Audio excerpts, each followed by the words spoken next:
Shalom saudaraku yang terkasih di dalam Tuhan dimanapun kita berada hari ini. Selamat hari Minggu dan selamat beribadah kepada Tuhan.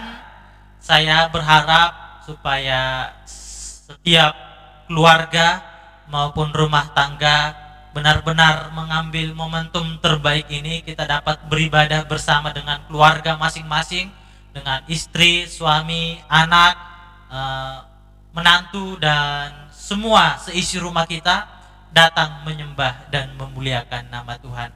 Dan saya juga percaya bahwa sampai hari ini kita masih merasakan kebaikan Tuhan, merasakan kemurahan Tuhan, sekalipun banyak persoalan, banyak tantangan, banyak hal-hal yang membuat kita mungkin cenderung khawatir.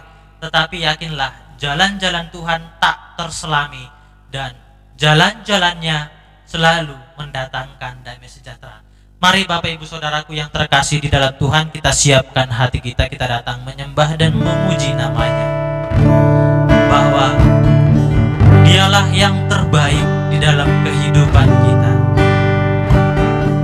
Jejak Tuhan, rancangannya adalah rancangan damai sejahtera.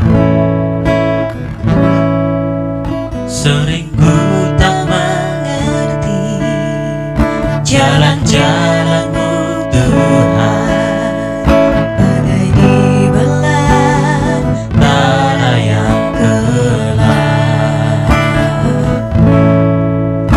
Tanpa seribu tanya, namun tetap percaya, jejak-Mu Tuhan sungguh sempurna. Sering ku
serahkan diri,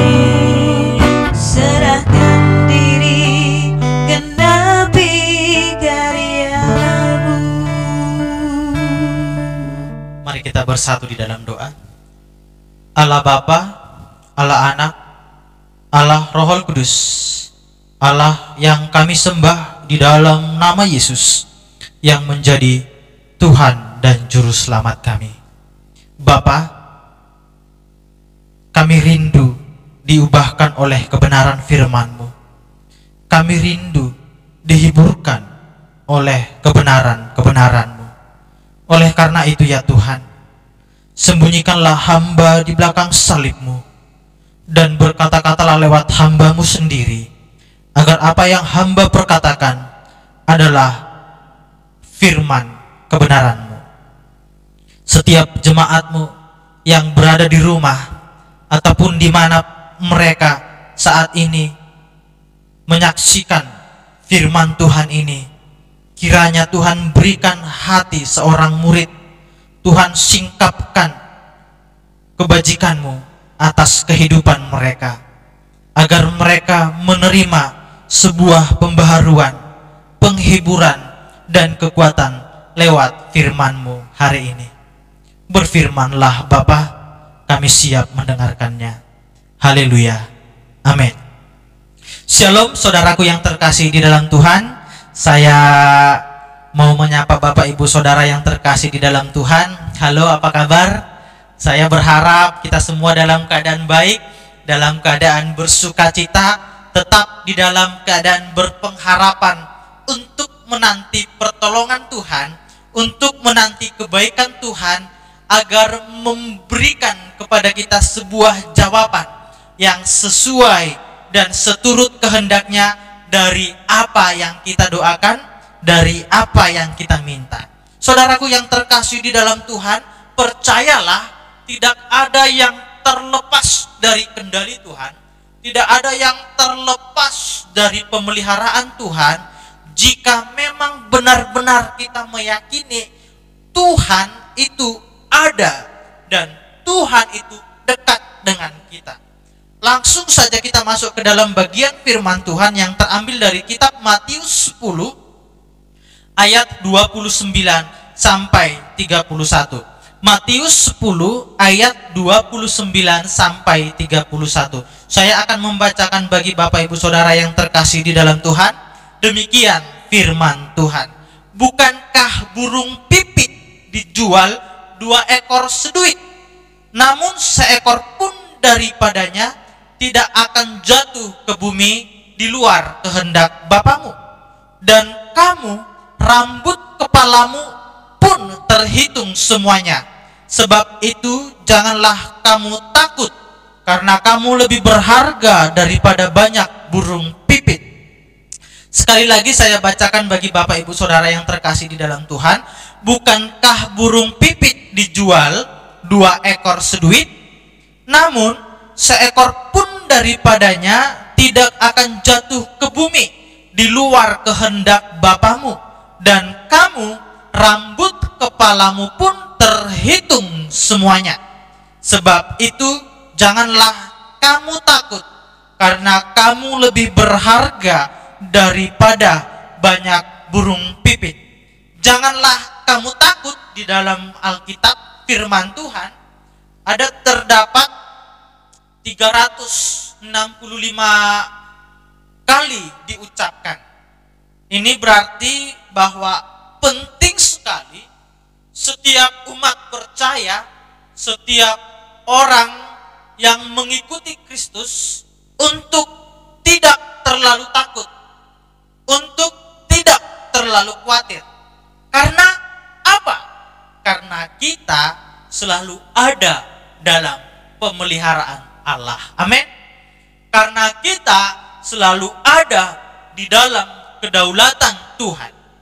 Karena segala sesuatu yang ada di bawah kolong langit ini, yang ada di dalam alam semesta ini, itu ada di dalam pemeliharaan, di dalam kehendak, dan di dalam kendali Tuhan kita. Nah, Kita mau belajar tentang pemeliharaan Allah. Suatu ketika saya bertanya kepada kakek saya saat kakek saya masih hidup. Saya katakan demikian. Dipanggilnya Opung Doli itu apa saya katakan ya? Di sini bisa dibilang eyang kakung. Nah, kalau Opung Boru itu uti. Kalau tidak salah di Jawa uti ya, benar ya, uti. Nah, kalau di sana ada Opung Doli, ada Opung Boru. Nah, Opung Doli ini, opung saya ini adalah seorang guru dan dia juga seorang yang kreatif di dalam bercocok tanam maupun bertani dan juga beternak. Saya katakan demikian. Kenapa begitu intens? Saat itu saya sudah memasuki usia SMA, sehingga saya sangat tertarik untuk belajar tentang beternak babi.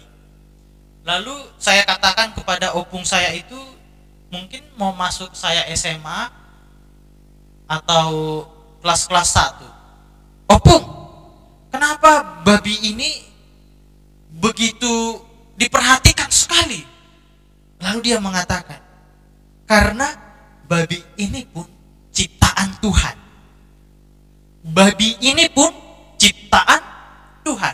Nah, paman saya juga pernah mengatakan demikian. Ketika saya lupa memberikan makan babi, lalu saya dipanggil, dikatakan kepada saya seperti ini. Kamu tahu enggak kalau babi ini memiliki perasaan?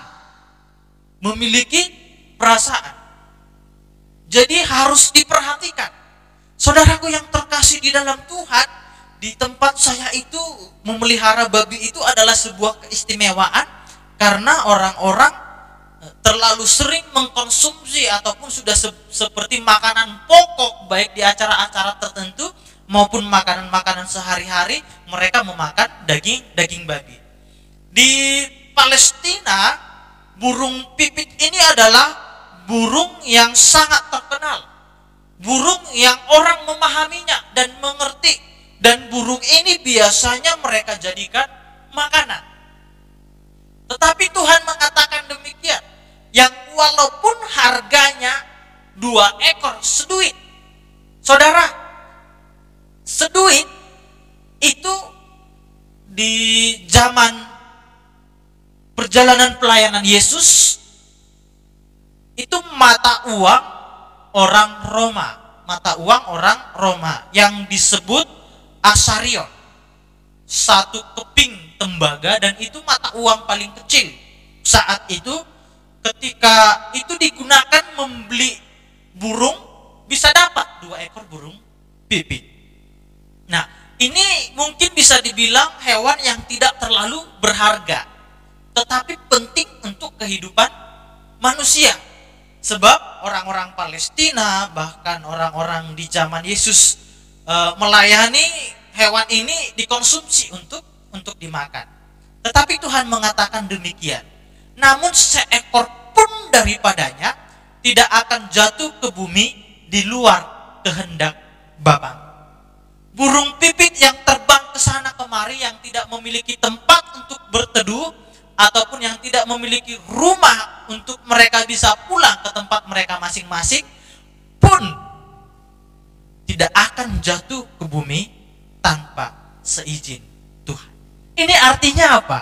Saudaraku yang terkasih di dalam Tuhan, bahwa Tuhan itu memelihara setiap ciptaannya. Tuhan itu memelihara setiap ciptaannya, termasuk saya dan saudara. Saya dan saudara itu masuk di dalam pemeliharaannya Tuhan. Oleh karena itu, Yesus mengatakan, janganlah kamu takut. Janganlah kamu takut. Karena panggilan Tuhan satu paket dengan pemeliharaannya. Pengutusan Tuhan kepada murid-muridnya satu paket dengan penyertaannya. Dan setiap orang yang terpanggil menjadi milik kepunyaannya, tentulah dipelihara oleh Dia. Nah, kita mau belajar tentang pemeliharaan Allah. Dimulai dari hal yang tidak berharga, Tuhan pun pelihara. Dalam nilai jualnya saat itu. Nilai jualnya saat itu. Sebab satu duit dapat membeli 2 ekor burung pipit. Kalau di Lukas dikatakan 2 duit dapat membeli 5 ekor burung pipit. Betapa murah sekali burung pipit ini. Betapa begitu gampang untuk membelinya. Begitu mudah untuk kita memperolehnya. Ketika kita memiliki 1 duit pun kita bisa makan burung. Kita bisa makan burung. Saudaraku yang terkasih di dalam Tuhan. Nah, hewan yang tidak terlalu berharga nilai jualnya itu, Tuhan katakan demikian, tidak akan jatuh ke bumi di luar kehendak Bapamu. Kecuali keberdosaan kita yang suka nembak burung, yang suka apa? Memerangkap pakai alat perangkap burung. Sebelum saya pindah ke pastori, saya tidur di apartemen 375 sana. Anak-anak muda tahu itu apartemen itu. Tetangga saya yang sebelah itu namanya Mas Tarto, tetangga saya sebelah itu dia memiliki burung namanya jarwo. Memiliki burung namanya jarwo. Nah, dulu saya dibangunkan alarm itu setiap pukul 4:55 atau mau jam 5. Mau jam 5 pagi. Nah, semenjak ada burung itu, dia selalu membangunkan saya jam 4 pagi. Dia sudah berisik persis di belakang kamar itu. Dia berisik sekali. Saya katakan, Mas, ini burung harganya berapa? Ini burung harganya cuma 20.000. 20.000. Sangkarnya berapa? Sangkarnya bisa 60, 100, bahkan 200.000. Lebih berharga sangkarnya daripada burungnya. Tetapi ketika saya melihat bangun pagi, itu burung sudah dimandiin. Itu burung sudah disemprot-semprot. Ada sedikit kesalahan di sini. Tuhan berikan burung sebuah kebebasan, manusia membuat dia terperangkap di sebuah sarang. Di sebuah sarang. Tuhan sudah pelihara sebenarnya di alam, tetapi Tuhan izinkan manusia lagi untuk memeliharanya di dalam sangkar. Dan Tuhan mengatakan tidak ada seekor pun daripada burung-burung pipit itu yang jatuh ke bumi di luar kehendak Bapamu. Burung pipit pun Tuhan pelihara. Amin. Yang tidak berharga nilai jualnya, yang bisa kita beli saat itu 1 duit 2 ekor, Tuhan pelihara. Saudara, tidak ada yang terjadi begitu saja di luar kehendak Bapa kita. Tidak ada sesuatu yang terjadi begitu saja di luar pemeliharaan dan juga kendali Tuhan kita. Burung pipit tidak bekerja, tidak sekolah, dan tidak ada tuan yang memperhatikannya di kebebasannya di alam ini.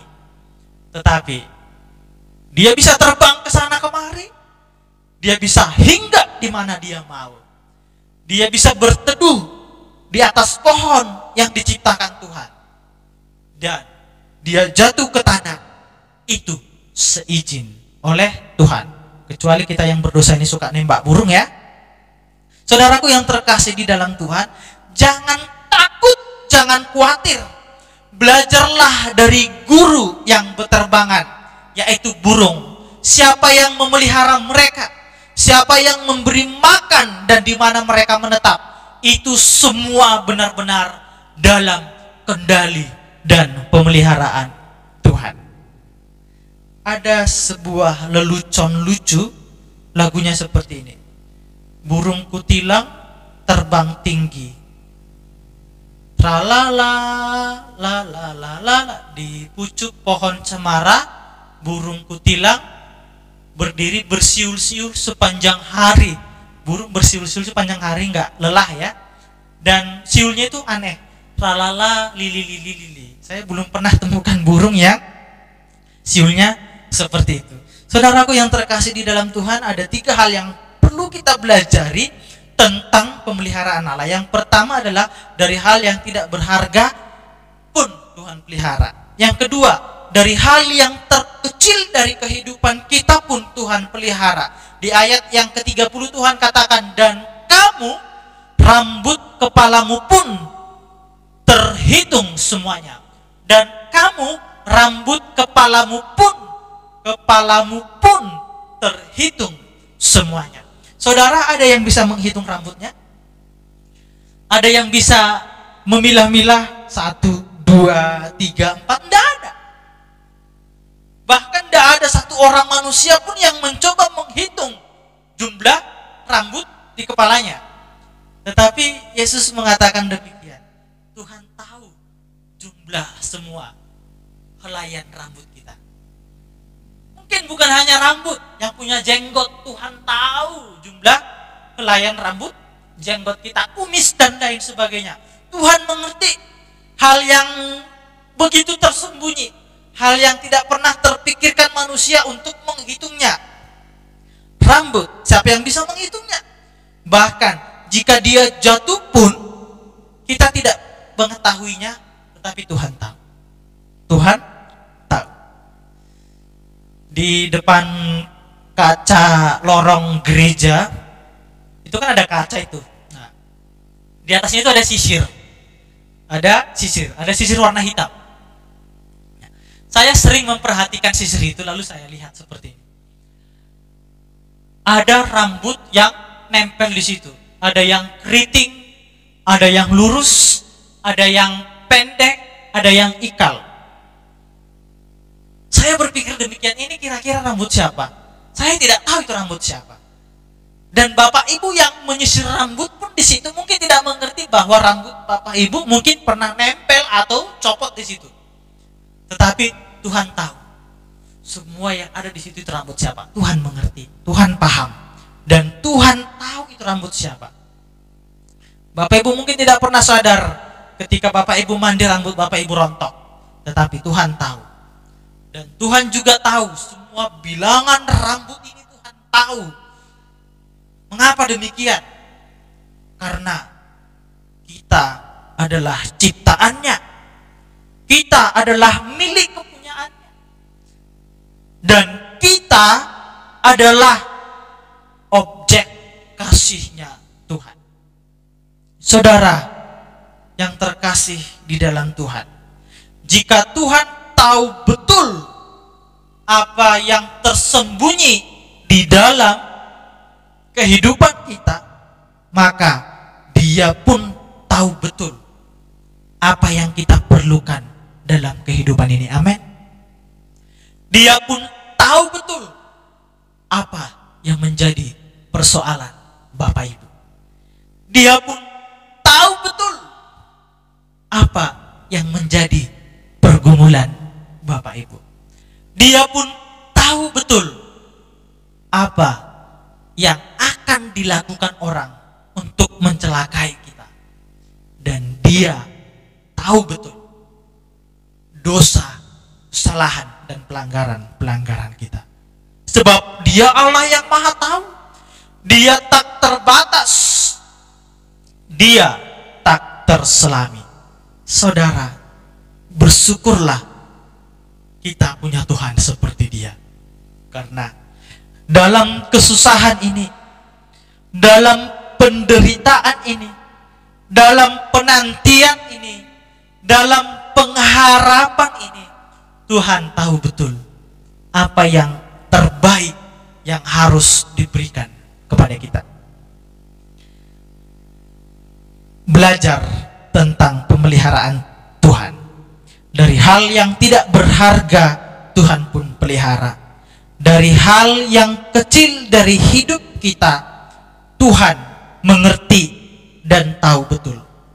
Yang ketiga, hal yang paling berharga dari ciptaannya adalah kita manusia. Hal yang paling berharga dari ciptaannya adalah kita manusia. Dikatakan di ayat yang ke-31, sebab itu janganlah kamu takut. karena kamu lebih berharga daripada banyak burung pipit. Saya, Bapak, Ibu, Saudara, lebih berharga daripada banyak burung pipit. Manusia diciptakan segambar dan serupa dengan Tuhan. Manusia memiliki keistimewaan. Manusia adalah objek kasih Allah. Manusia berdosa, Tuhan masih memberikan pengampunan. Manusia telanjang, Tuhan berikan pakaian dari bulu domba.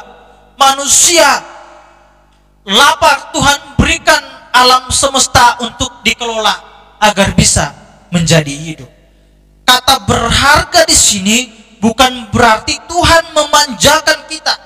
Bukan berarti Tuhan langsung menjatuhkan makanan dari sorga. Bukan berarti Tuhan menjatuhkan buah-buahan, sayur-sayuran ke dapur Bapak Ibu Saudara yang terkasih di dalam Tuhan. Bukan berarti tiba-tiba dompet kita diisi dengan uang yang penuh, bukan.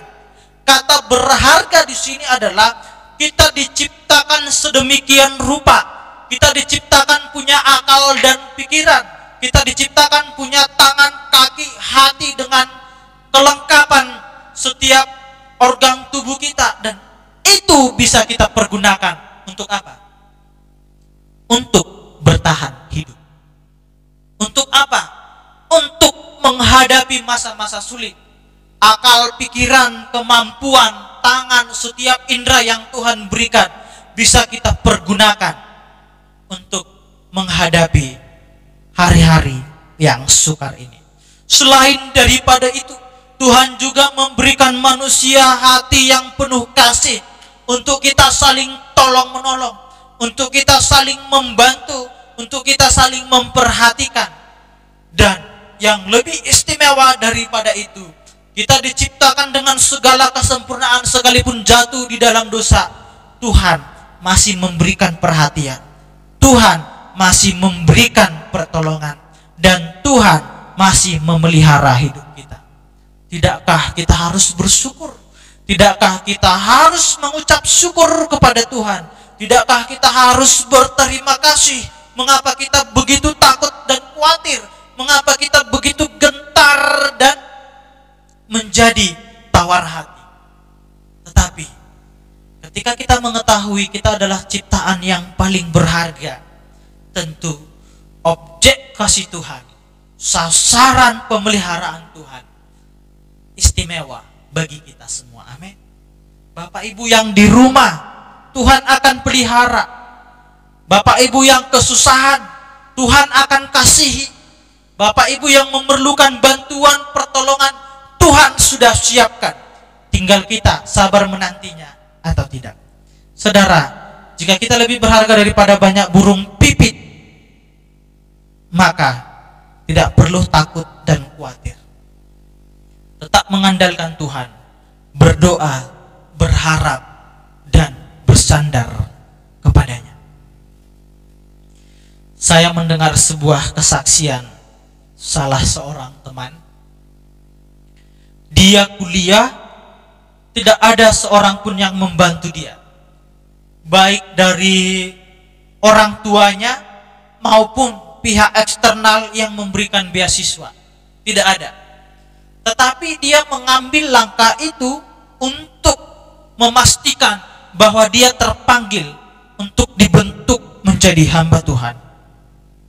Lalu tahun pertama dia lalui dengan persoalan yang begitu berat, dengan tuntutan administrasi yang harus dipenuhinya. Tuhan tolong dengan kemudahan. Tuhan tolong dengan dosen-dosen yang diberikan hati yang bermurah hati. Lalu tahun kedua semakin berat untuk dia lalui. Tetapi Tuhan melihat kesungguhan hatinya. Tuhan melihat keseriusannya untuk melayani dan mengabdikan diri kepada Tuhan. Akhirnya Tuhan buka pintu berkat dari gereja, dari sanak saudara, dari teman-temannya. Dan dia menyelesaikan perkuliahan selama 4 tahun tanpa hutang sepeser pun kepada pihak kampus. Saudaraku yang terkasih di dalam Tuhan, Kalau bukan karena pemeliharaan Tuhan, bukan karena kita berharga di mata Tuhan, kita ada saat ini mungkin tidak akan seperti ini. Kalau bukan karena pemeliharaan Tuhan, kita tidak akan sampai di titik ini.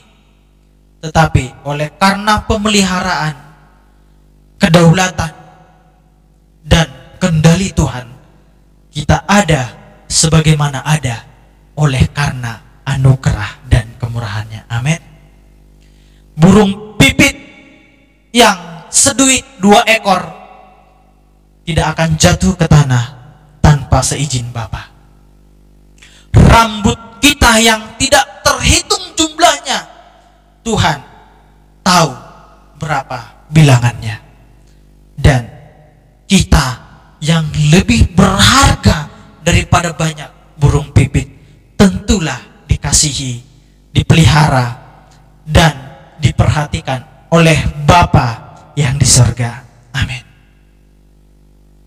Saudara, kita akan selalu ada dalam pemeliharaan Tuhan. Sabar menanti pertolongannya, sabar menanti jawaban dari setiap doa-doa kita. Bertekunlah di dalam doa, maka kekuatan dan keyakinan akan semakin diperteguh. Mari kita berdoa. Terima kasih Tuhan atas berkat firman-Mu hari ini, mengajarkan kami betapa sesungguhnya Tuhan memelihara kami sampai hari ini. Tuhan menuntun hidup kami sampai hari ini, melewati lembah kekelaman, melewati jalan terjal yang berbatu-batu, melewati dinamika alam yang begitu menakutkan. Dan kami merasakan Engkau Allah yang Immanuel, yang selalu beserta dengan kami. Terima kasih ya Tuhan buat pemeliharaan-Mu, berkat-Mu, dan kebaikan-Mu. Oleh karena itu, ampuni kami ya Bapa, jika hari-hari kami tidak berkenan kepada Engkau. Ampuni kami ya Tuhan, jika perkataan perbuatan kami melukai Roh Kudus yang ada di dalam hati kami. Bapa, hamba-Mu berdoa buat setiap jemaat-Mu. Terkhusus kami mengucap syukur atas pemulihan Ibu Aris Budianto yang sudah 1 bulan harus dirawat di ruang isolasi Rumah Sakit Margono, dan Sabtu kemarin diizinkan pulang sebab kondisinya sudah semakin membaik, dan Tuhan benar-benar menyertai dan memulihkannya. Dan hamba juga ingin berdoa ya Bapak buat setiap jemaat-Mu yang hari ini sedang mengalami sakit, penyakit, ataupun kelemahan tubuh.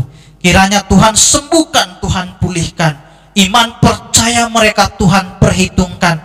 Usaha mereka lewat medis, obat-obatan, dan juga pemeliharaan diri, Tuhan memberikan perhatian dan menjawab setiap usaha mereka.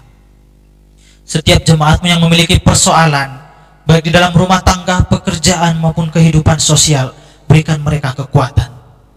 Dan juga anak-anak-Mu ya Bapa yang merindukan untuk memiliki tempat sekolah yang baru, dari SD ke SMP, SMP ke SMA, SMA ke perguruan tinggi. Apapun keputusan mereka nanti untuk menentukan pilihan sekolah mereka masing-masing, kiranya damai sejahtera daripada Allah Bapa ada di dalam kehidupan mereka, sehingga mereka menjalani masa-masa dan hari-hari mereka di tempat sekolah yang baru dengan sukacita. Dan jemaat-Mu yang berulang tahun di minggu ini ya Bapa, kiranya Tuhan tambahkan hikmat, marifat, kebijaksanaan, dan kebajikan kepada mereka, agar mereka dapat merasakan pertolongan, penyertaan, dan pemeliharaan Tuhan. Terima kasih ya Bapa. Dan hamba juga berdoa buat situasi negeri kami, situasi bangsa kami. Kiranya jika ini benar-benar bagian daripada rancangan dan rencana-Mu, Tuhan berikan kami keteguhan hati. Jauhkanlah kami daripada ketawaran hati, agar kami berdiri teguh di tengah badai dan persoalan ini. Dan kami selalu menaruh harap dan menaruh percaya kami kepada Engkau ya Bapa, bahwa kelak Engkau akan memberikan rancangan damai sejahtera dan hari-hari yang penuh bahagia. Terima kasih ya Bapak, ini doa dan harapan kami aturkan ke dalam tangan-Mu. Haleluya, haleluya, amin. Selamat hari Minggu, Tuhan Yesus